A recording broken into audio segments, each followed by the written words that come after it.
Over 20,000 runners took part in the OC Marathon. More coming up. Here in the city of Orange, I'll have the details coming up on Chapman News.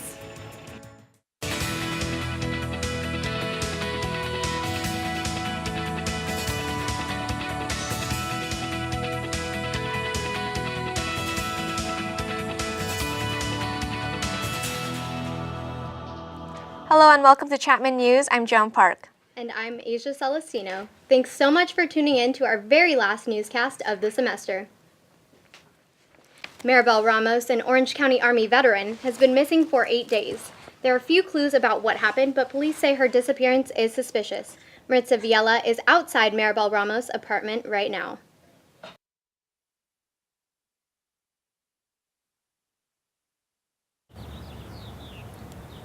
Joan, Asia, this is Maribel Ramos' apartment where she was last seen 8 days ago. Her family says she left behind her much-loved dog, she left behind her vehicle, and there's been no recent activity on her cell phone or credit cards.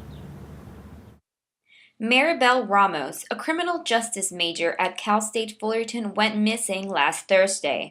Her sister said she knew something was wrong when Ramos missed a baseball game Friday and failed to show up at a Veterans Appreciation Night where she was supposed to give a speech. She does not just not call in or not show up. You know, if she hasn't a commitment with you, she will be there. The Orange Police Department has 6 detectives working the case, but have found no suspects. Everybody's been working together. There's all the family is coming together. People are making flyers, people are sending emails, people are setting up web pages, people are, getting in contact with everybody that they can. Ramos served 2 military tours of duty in Iraq as an Army sergeant before being honorably discharged in 2008. This is why our family desperately needs the community to come together so we can find Maribel Ramos, my sister, their cousin, the aunt, the student, the veteran, the amazing woman that gives and has changed other people's lives.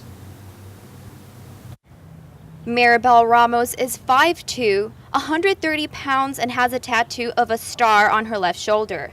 If you have seen her or have any information, please call Orange Police at 714-744-7444. Reporting from Orange, I'm Maritza Viella, Chapman News. A candlelight rally to find Maribel will take place on Monday at the Calvary Church of Santa Ana. That event begins at 7:30 p.m. A building up in smoke in Orange and fire crews from both Orange and Anaheim on the scene. Reporter Madeline Dodd has more.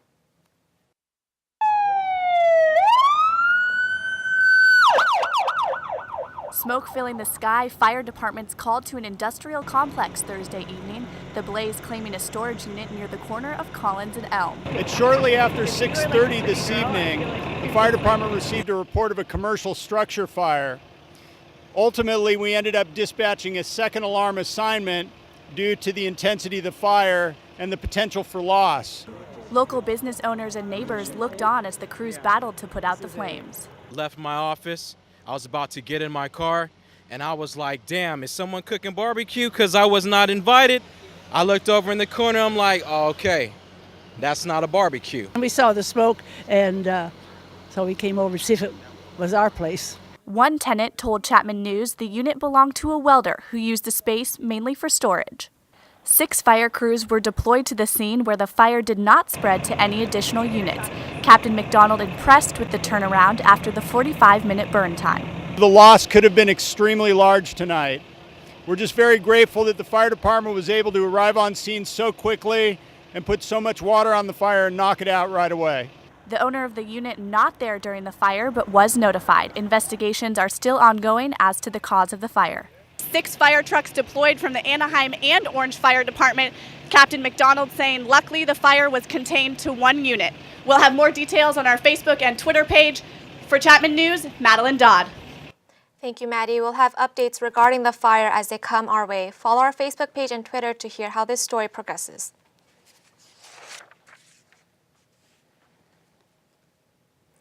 The Garden Grove community was on high alert after a patient escaped from a mental health facility. Authorities say Norris Nguyen, who is diagnosed with schizophrenia, escaped from the mental facility on Friday after being released in the yard to get some fresh air. In 2011, Nguyen was arrested after carrying an unloaded automatic weapon into the Garden Grove police station, telling officers he wanted to commit suicide. Authorities have manifestos stating his violent thoughts towards school-age children. He was considered very dangerous, and shortly after the search for Nguyen was underway, he turned himself in, returning to the facility on Saturday afternoon. Runners from all over the country came to Orange County this week for the annual OC Marathon. My co-anchor Asia Celestino was up and running at the crack of dawn to get the details. Runners, sit! Thousands of runners hit the streets early for the OC Marathon. The scenic course ran through Orange County landmarks with plenty of encouragement along the way. This was definitely the prettiest course and the nicest because you go up a hill and you can see the end of the hill. It doesn't seem like it's going forever.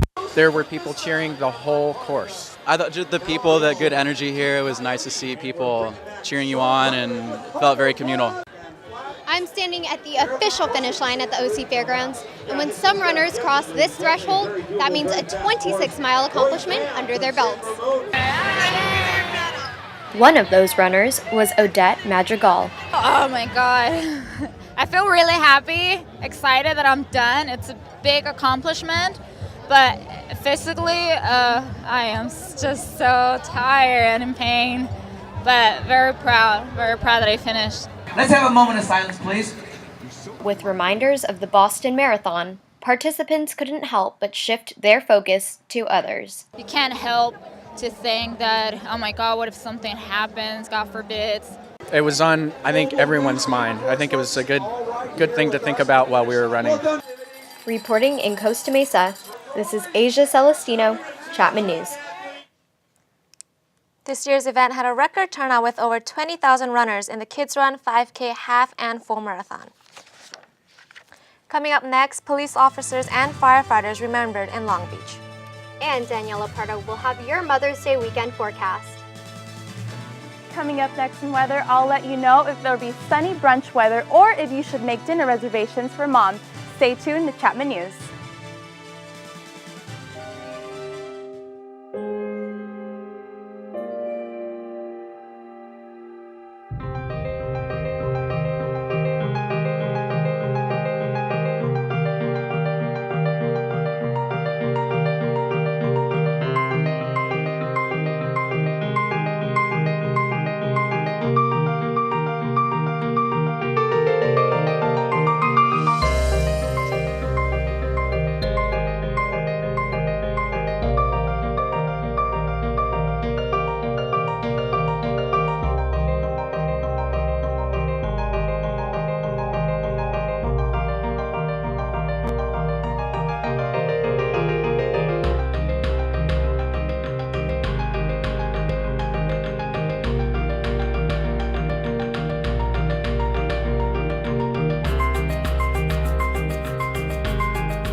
Oh, sweetheart. Gonna give you a hand?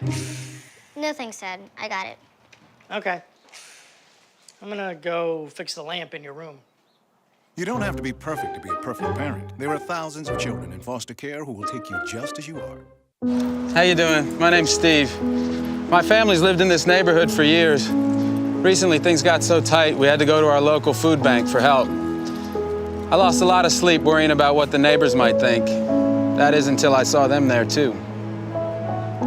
How'd I do, Steve? A little stiff. You could have done a little better. What? Come on.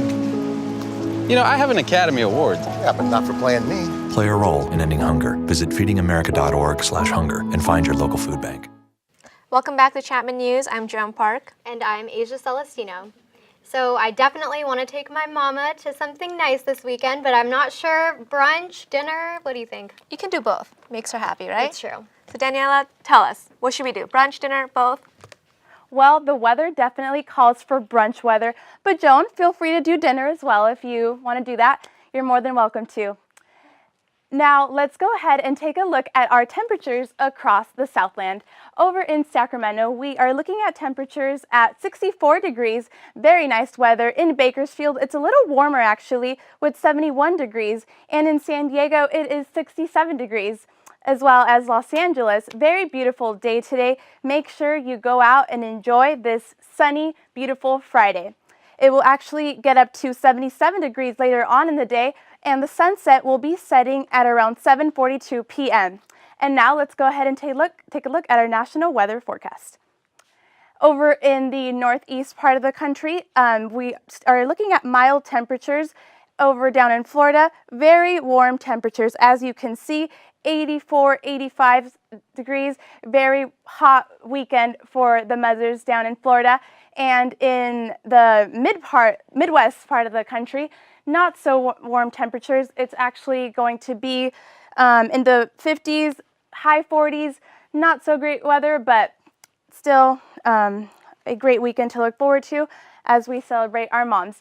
And in Texas, it's going to be really warm with temperatures in the mid-80s. Very nice. And of course, over here in Southern California, as we already mentioned, great weekend to celebrate with our moms. Of course, it's finals week, so we'll be spending a lot of time in the library, but make sure that you take advantage of this really sunny weekend. And now let's go ahead and take a look at our 5-day forecast. Today, again, 77 degrees. Later on in the night, it's going to be low of 57 degrees. Tomorrow, 81 degrees. And then Sunday, Mother's Day weekend, 87 degrees. Very beautiful. Make sure it's definitely the weather for a barbecue, brunch, whatever you want to do, but make sure that you go out and spoil your mothers. On Monday, as we start finals week, it's going to be really warm actually, 93 degrees. And on Tuesday, it's going to cool down a little, but still very warm temperatures. And before we go, we do want to talk about Chapman's favorite Wednesday tradition of finals week, undie run. Of course, temperatures are going to be in the clear skies, 60 degrees. Make sure you stay warm somehow. But speaking of undie run, it's not something Mom would approve so much. But ladies, what are your special plans for Mother's Day weekend?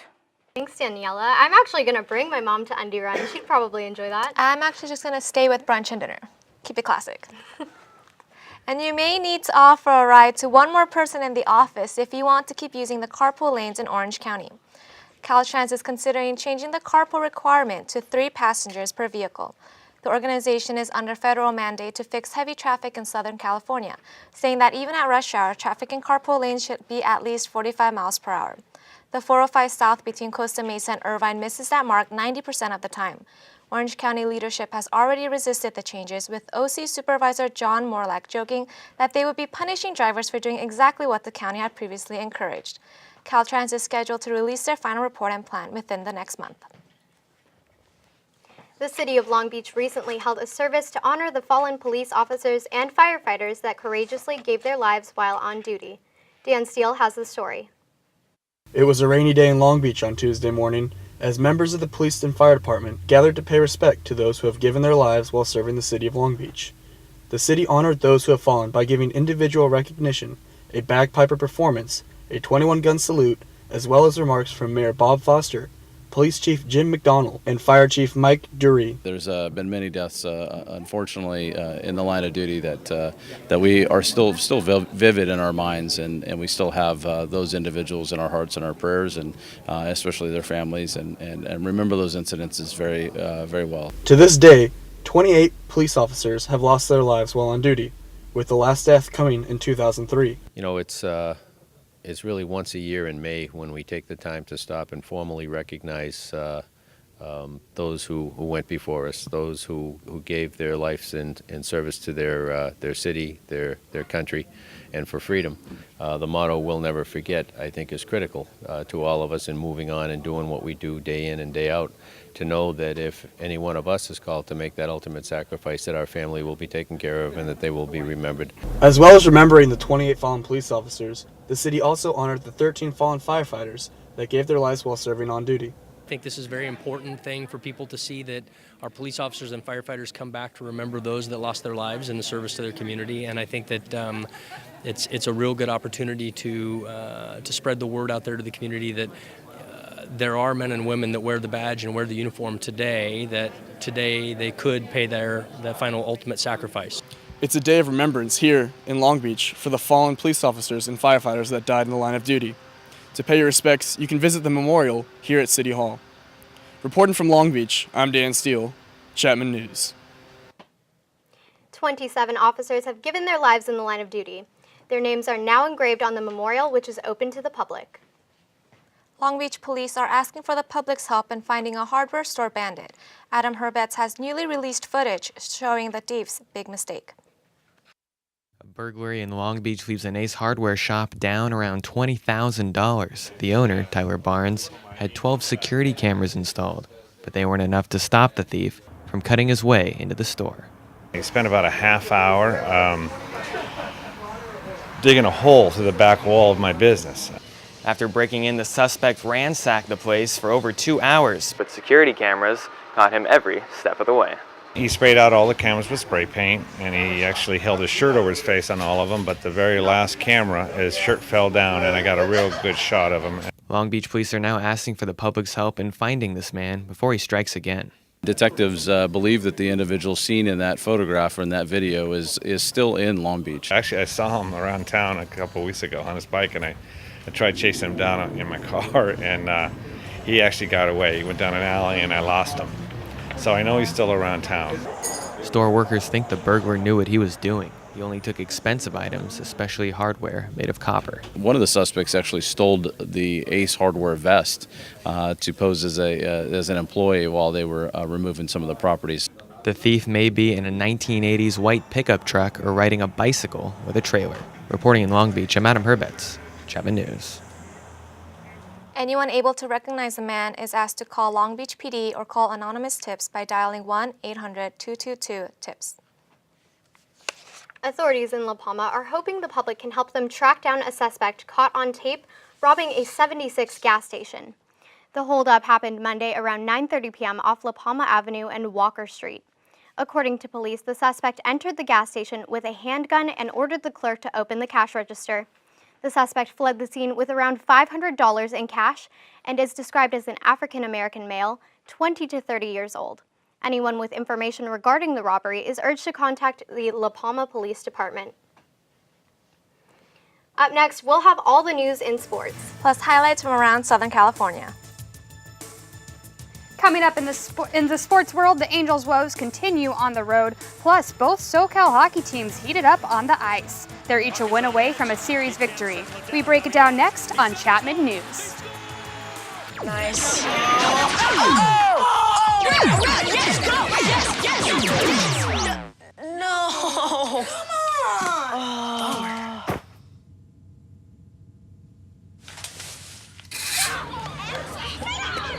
Oops. Yeah, sure. Let's go. Moms everywhere are finding ways to keep kids active and healthy. Works every time. Get ideas, get involved, get going at letsmove.gov.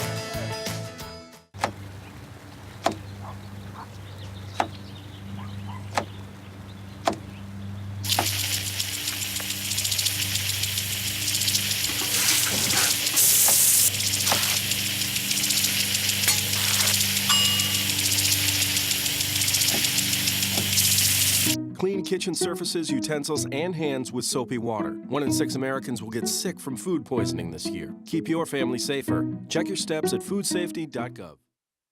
Know what? What? Since I got it done.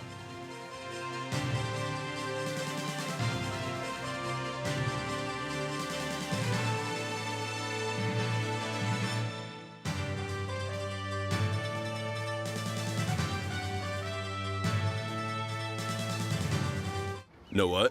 What? Since I got adopted, I've learned a lot about these humans. I know. I mean, check out these two. It's Flirt City over here. Yeah, I noticed that. It looks like my human is definitely into your human. Oh, look! I think she's getting his number. Nice. Your human's got some sweet moves. Takes after his dog. Oh, look, they're doing that thing where they put their arms around each other. She kicked up a leg. It's like in the movies. That's awesome. Looks like we're going to be hanging out a little bit more.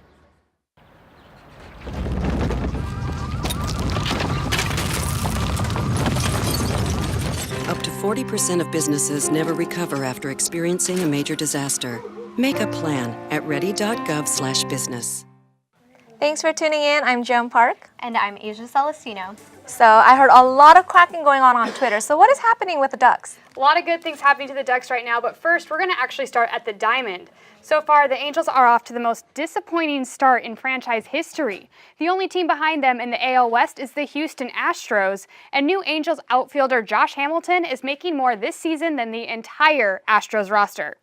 Coming into Thursday night, the Angels look to avoid getting swept by the worst team in baseball. We'll come in at the top of the second. There's Josh Hamilton. He steps up to the plate and he'll sail it over the wall for the home run. It'll be a solo homer, 1-0 Halos over the fence. Next, bottom of the second, 2 outs for the Astros. Ronnie Cedeno keeps it alive. Here it goes, or wait. The replay is actually going to show that Angels are going to beat him to it. They'll call him safe, but here we have in the replay, Angels beats him there.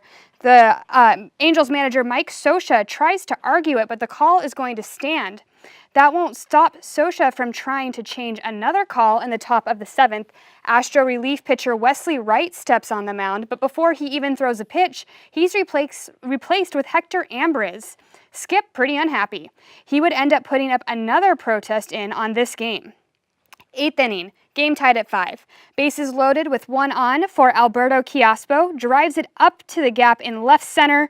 Brandon Barnes is going to make a sweet sliding snag. Pujols scores on the tag from third. Angels will take the lead 6-5. And that score would hold. Angels come back to win this game and avoid the sweep. Have to imagine Mike Scioscia will drop the protest. Angels are in Chicago for their series against the White Sox. Starts tonight at 5:10. As for the Dodgers Wednesday night, they'll look to end a 6-game skid. Clayton Kershaw on the hill for the Blue in Phoenix. Top of the 4th, Kershaw makes a nice move over to first to catch Cody Ross leaning. 2 innings later, Dodgers by a pair, not for long. Paul Goldschmidt drives one deep to left center, 2-run blast. Just like that, we have ourselves a tied game. We'll go now to the 8th, same score. Paul Goldschmidt up again. Deja vu hits another homer. This a solo shot. Diamondbacks take the lead 3-2. Last chance for LA, coming back, bottom of the 9th. 2 outs with a tying run in scoring position. Carl Crawford's up. He pops it up, but that is going to end the game. Heath Bell gets the save. Diamondbacks beat the Dodgers 3-2, 7 losses in a row. They host the 10-25 Marlins tonight. On the ice, Southern California quickly becoming one of the hottest spots in the NHL, and it's not just because it's 80 degrees outside. The Kings and Ducks both lead their respective series with 3-2 heading into their series tonight. The Ducks are on the road in Detroit. The Kings host St. Louis at Staples Center. Kings and Ducks better start getting used to playing each other on national TV. If both teams win one of their next 2 games, they'll face off for a freeway series in the second round of the Stanley Cup playoffs. Plus, it was confirmed earlier this week that Dodger Stadium will host Ducks and Kings as part of the 2014 Winter Classic Series next January. Chapman men's lacrosse is heading to playoffs after a 15-4 regular season record that placed them as the top seed in the SLC North Division.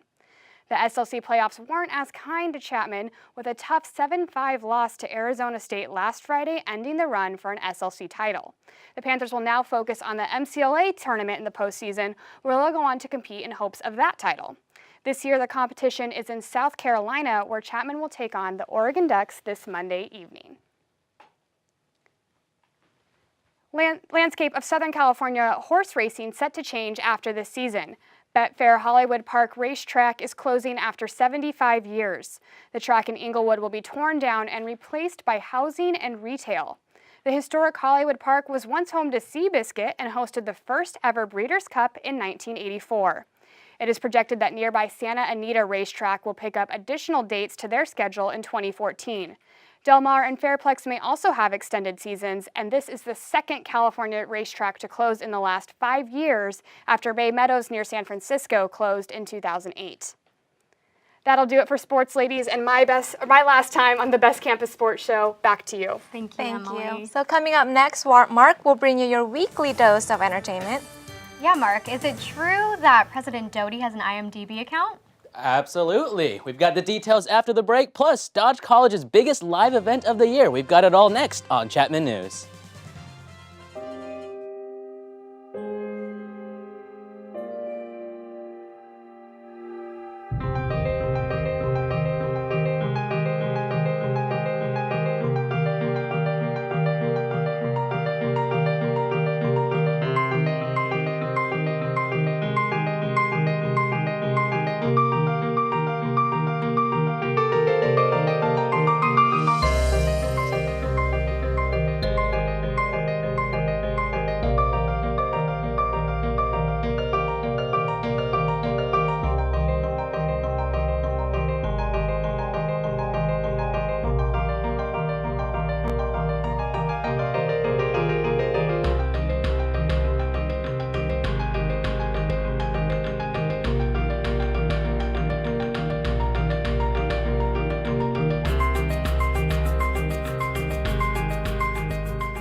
Oh, sweetheart. Gonna give you a hand?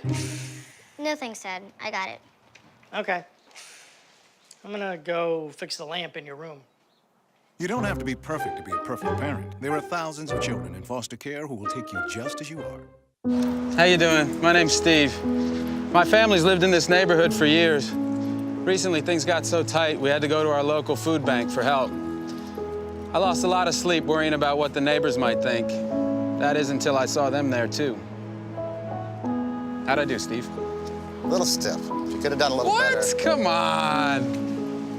You know, I have an Academy Award. Yeah, but not for playing me. Play a role in ending hunger. Visit feedingamerica.org/hunger and find your local food bank. Thanks for staying with us. I'm Asia Celestino. And I'm Joan Park. So while everyone else is struggling and stressing out about finals, here at Dodge College, some students are stressing out about something totally different. It's a live 3-hour show, totally student-run by the students and for the students. Mark, please give us the details. Thanks, guys. Award show season is not over. Here at Dodge, we saved the best for last. The annual Cecil Awards, and let me just clear the air, it's Cecils, not Cecils or Cecils, it's Cecils. The student-produced award show celebrates achievements in categories such as Best Directing, Cinematography, Editing, and more. The event takes place next Friday, May 17th at 7 sharp in the Foligno Theater. Tickets are on sale now online at chapman.universitytickets.com. And a very special shout out to our very own Lauren Faree, the host of this year's event. She's been working hard and getting ready to put on a great show for you guys, so make sure you check it out. And for those of you who might need a little more drama in your lives, you can catch our very own Chapman University President Jim Doty on the daytime drama The Bold and Beautiful this week. He was invited to the CBS daytime program by one of the show's producers, who happens to be a Chapman grad. President Doty had 4 lines in the role of Chapman, the CFO of Forrester Creations. Take a listen. Father, I like short meetings. You know, in finance, economic forecast is like aloha. If it doesn't mean hello, it means goodbye. Smells like an Emmy nod to me. His guest appearance focused on business, perfect for the man who delivers Chapman's annual economic forecast. The Bold and Beautiful is a 3-time Emmy Award-winning show and airs at 12:30 Pacific on CBS. Now, the 2013 Met Gala was a night filled with glitz, glam, and punk fashion. Adrina Movazian had the latest on the best and worst dressed.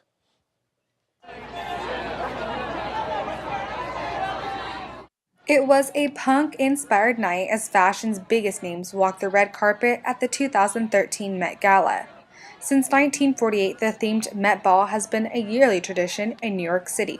This year, the theme was punk, chaos to couture. I think that punk fashion is cool, and I like to keep it, like I kind of went a little punky with the Louis Vuitton handbag. Ball was hosted by famed American Vogue editor-in-chief Anna Wintour, who personally greeted her 700 guests. The 2013 Met Gala featured looks from the world's top designers. Now I'm here with design expert Hanan Malley. Hanan, tell me a little bit about what you thought was the best look of the night. Well, I think Taylor Swift looked great in her J. Mendel dress. She looked flawless. It was tailored to her body, and she was beautiful. And what would you say was the look that just didn't quite make it for you? That would have to be Miley Cyrus. She went with the punk theme, but it was a bit much with the spiky hair and the Marc Jacobs long fishnet dress. Thank you so much, Hanan, for being here with us. Ladies and gentlemen, you heard it right there. Your best dressed Taylor Swift and your worst Miley Cyrus. Reporting from Newport Beach, California, I'm Rodrina Movazian, Chapman News. Now, while the experts might say that Miley Cyrus was dubbed the worst dressed, my personal vote goes out to Kim Kardashian, who showed up in a flowery frock. This outfit might look familiar to some because, well, Mrs. Doubtfire wore it first. And if finals are stressing you out, don't worry, because Wednesday is Chapman University's infamous undie run. Every semester, students use the pressure of finals as another reason to run around in their skivvies and leave their troubles behind. Dean of Students Jerry Price sent out his regular email warning students to be respectful of the surrounding community and to be aware of Orange PD cracking down on house parties. Once again, they want to stress that this is not a university-sanctioned event, but for those of you who are still planning on attending, the event starts at midnight in front of the Atala Piazza. Joan, Asia, will I be seeing you guys there? I will most definitely be there because I have to check mark. Is it going to be boxers or briefs? Asia, what do you think? I'm betting briefs. We'll check that out. And speaking of the matter, each semester, Chapman University students participate in the revealing run on Wednesday of finals week. April and Newman visited the gym to find out how students are preparing to show off their body.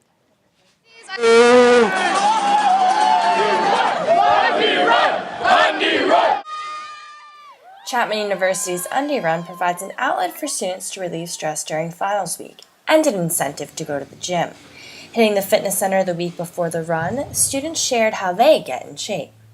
To prepare for Undie Run and especially swimsuit season, I'm working a lot on my core as well as my legs through running.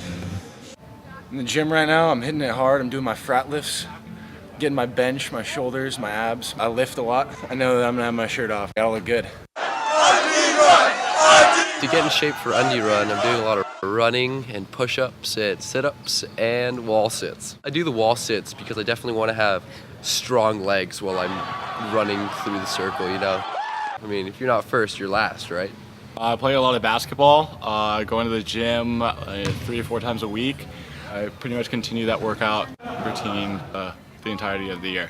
Usually I just stick to my same routine, work out, hit the gym. Obviously, with summer, you're gonna be in your swimsuit, just like Undie Run, you're gonna be showing a lot more skin and you wanna show off what you got. With Undie Run less than 1 week away and swimsuit season fast approaching, one more thing to keep in mind is your diet. You don't want to put a dent in your workout routines or in your thighs by making unhealthy choices. Limit yourself to 1 to 2 treats per week and focus on consuming mainly fruits, proteins, whole grains, and vegetables. Reporting for Chapman News Fitness, I'm April Lynn Newman. Next Wednesday night at midnight, the students will get together for the run to help relieve the stress of finals week. Log on to our website, chapmannews.tv, to see all of our episodes, Chapman News Team bios, and top headlines. And make sure you also follow us on Facebook, facebook.com/Chapman News, Twitter @Chapman News, and YouTube at youtube.com/Chapman News.